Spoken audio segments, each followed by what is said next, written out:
Star Wars 7x7 episode 2296. We don't know a heck of a lot about Yoda's species in the current approved canon, and even if we go back to Legends, there's still a lot of mystery around the character, but there's actually some information that may give us some potential insights, maybe, to the status of the child in The Mandalorian and what we might see from him in the future. Punch it.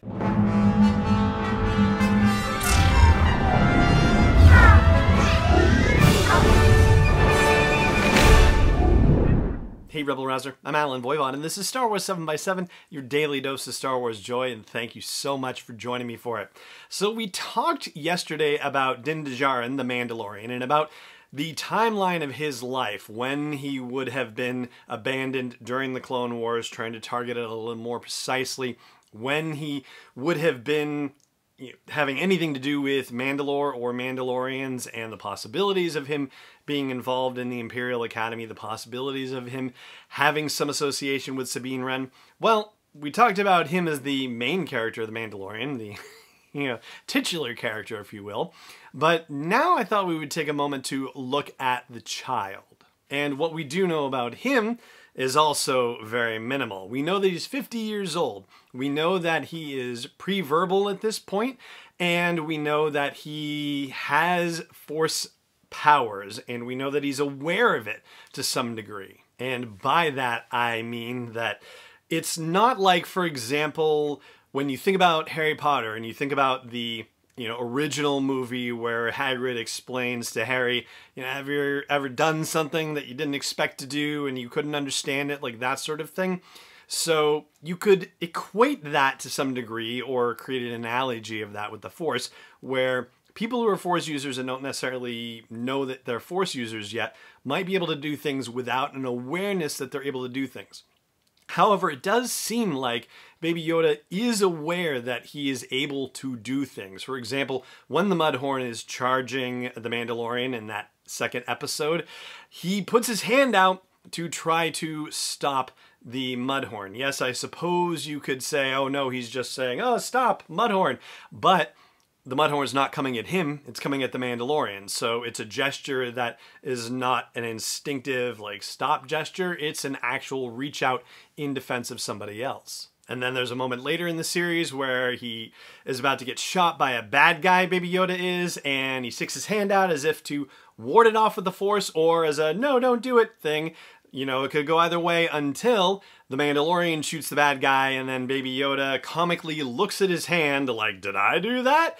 And it really does kind of drive home the point that he is aware that he is able to telekinetically affect things with his hand when he reaches out with it. So it reinforces the notion that, yes, he is Force aware, or aware of his Force abilities. So that's where he's at age 50. He is pre-verbal, he's able to walk, but is also able to use the Force and is aware that he is using the Force, if perhaps he's not aware of all the different ways that he might be able to use the Force. So here's where we now dive into Legends stuff regarding Yoda. And funnily enough, there are only two sources of information about Yoda's early life, and they're very odd comparatively speaking. One of them has to do with a Designing an Alien feature that was in the Topps Star Wars magazine, Topps being the maker of Star Wars trading cards, and also a very young reader's book, a level 3 reader's book entitled The Legendary Yoda, that comes from DK Publishing and was published in 2013. So all this stuff is captured on Wikipedia, and here's what it says. It says, very little is known about Yoda's early life. He was from a remote planet, but which one remains a mystery. According to one legend, Yoda originally did not know that he was Force sensitive at all. His path toward the Jedi began when he left his home planet with a human friend who also did not know he was Force sensitive, on an old, barely space-worthy ship en route to the core worlds to seek employment. So picture a young Yoda striking out to make his fortune in a double-digit age, okay? Not even 100 years old yet.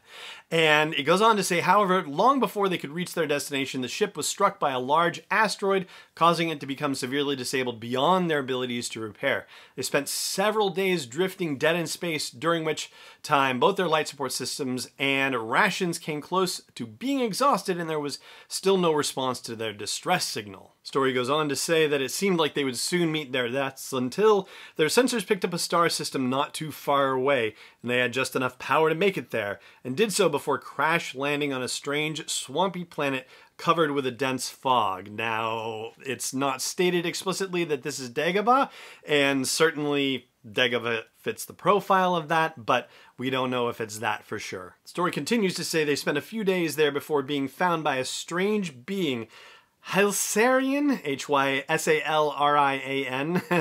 that's the species, Jedi Master Nkata del Gromo, that's a mouthful to be sure, who revealed to them both that they were very much Force sensitive.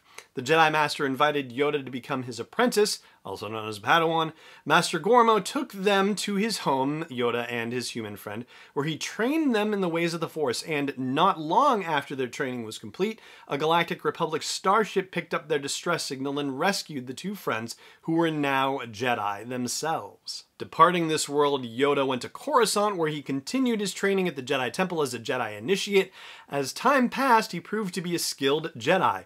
Eventually, Yoda passed the Gathering, they call it, and was assisted by the architect droid Huyang, Huyang, my apologies on the pronunciation, in the construction of his first lightsaber.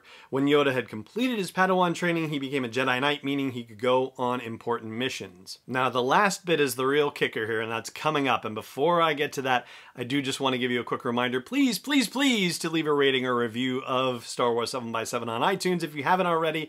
And if you have, thank you so much for it. If you haven't, I'm crossing my fingers for 5 stars and hoping that you can take an extra 30 seconds to a minute to write a couple of sentences saying what you like about Star Wars 7x7 or what place it has in your life. It really does help people find Star Wars 7x7 on iTunes more readily when they're searching for Star Wars podcasts. And so if you think that this is a daily dose of Star Wars joy that's worth other people hearing about and listening to, then I hope you will take a moment to do that. And thank you very much for your support. So here is the kicker. By the age of 96 years old, Yoda had become a Jedi Master, and by 800 BBY, Yoda had begun the training of his first student, who would be one of the many Padawans Yoda would train over the long centuries of his life. So 96 years old is when Yoda becomes a Jedi Master. That's a 46-year difference from where Baby Yoda is right now. What we don't know is how long Yoda had been a Padawan, how long he was stranded on that planet. It sounds like it could be one of those, time's a little bit funny situations before he was picked up by this Galactic Republic ship, right? And how long he was a Padawan, how long he was a Jedi Knight before he became a Jedi Master. So some of this is still shrouded in mystery, of course, and it is legends, so it's not like we can really say, yes, this is exactly how it's going to happen when we see it unfold in The Mandalorian and in stories that may be related to it. But it does seem like if The Mandalorian goes on long enough, I don't think we're going to get to see Baby Yoda actually performing like a fully aware Jedi. I think if we're lucky, we're going to get a first actual formed word out of him by the end of the series. So wouldn't it be funny if the last thing in The Mandalorian season 5 or beyond is Baby Yoda looking up at Din Djarin and saying, "Daddy," and that's the end of The Mandalorian. It could happen, possibly. That's what we've got for you here about the timeline of Yoda's early days and what that might mean for Baby Yoda and his development and what he may or may not do in The Mandalorian as it progresses through its next few seasons. And that's going to do it for the show today. Thank you so much for joining me for it, as always, and may the Force be with you wherever in the world you may be. Star Wars 7x7 is not endorsed or sponsored yet by Lucasfilm Limited, Disney, or 20th Century Fox, and is intended for entertainment and information purposes only. Star Wars, the Star Wars logo, all names and pictures of Star Wars characters, vehicles, and any other Star Wars-related items are registered trademarks and/or copyrights of Lucasfilm Limited or their respective trademark and copyright holders. May the Force be with them. All original content is copyright 2020 by Star Wars 7x7. We hope you love it.